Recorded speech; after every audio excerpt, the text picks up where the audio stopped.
This is a story of NASA and Angry Birds, an unlikely duo pushing the boundaries of science, technology, engineering, and mathematics education through video games.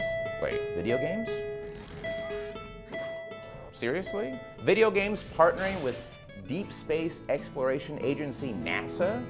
Did this really happen? At least, that is how this Hollywood story started.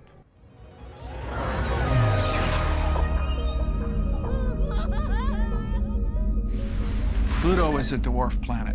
Once, it was a planet, but then it was reclassified in 2006.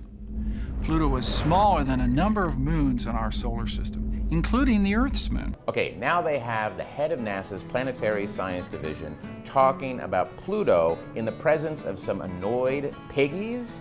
Someone has to tell me how this started. Ironically, it was through a tweet. I was seeing this Twitter conversation go on about how powerful the mobile phone devices are today, as being more powerful than they were during the Apollo era, and that we send humans to the moon and they shoot birds at pigs. And I didn't quite understand what shooting birds at pigs was. So I had avoided on purpose a lot of the Facebook and mobile gaming material. So called someone, they said, oh, they're referring to Angry Birds. I was like, oh, okay, I'm gonna have to look at this now. After a bit of research, code for gameplay, he tweeted an offer to help the birds get to space. And Rovio, the makers of Angry Birds, saw this and immediately responded. Well, who would not want to work with NASA? It was amazing. We had the opportunity to combine a super popular game with exciting educational content. Twitter, mobile gaming, and space. But wait, now a Hollywood 3D CG animated movie? Okay, so this is just getting better.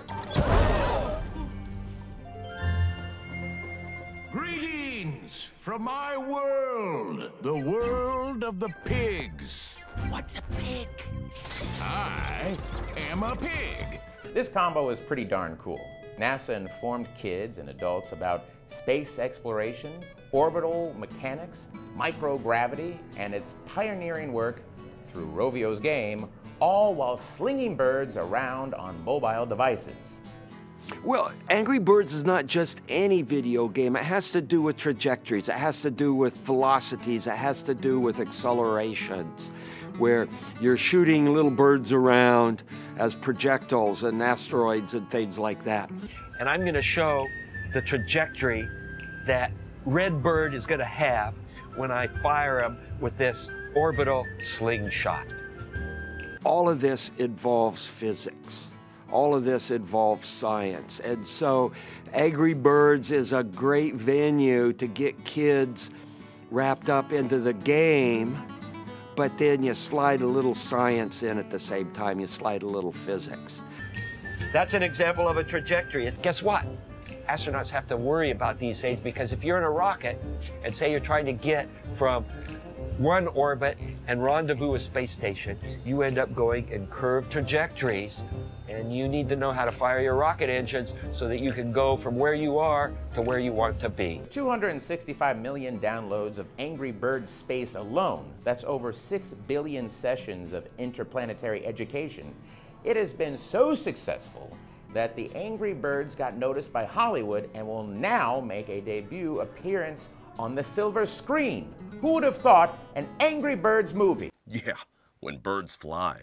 After a few years, millions and millions of downloads, major updates about everything from asteroids to Mars, and countless public events, the epic struggle between birds and pigs continues.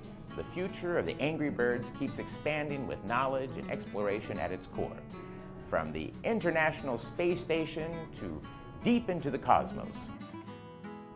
We are interested in giving back to society and helping teach the next generation to come and do our job is part of our current job. And when it's time for me to sit in a rocking chair, I'm hoping some of the kids that have seen these educational teachings that myself and my colleagues have done, I'm hoping to see those kids come up and take my job.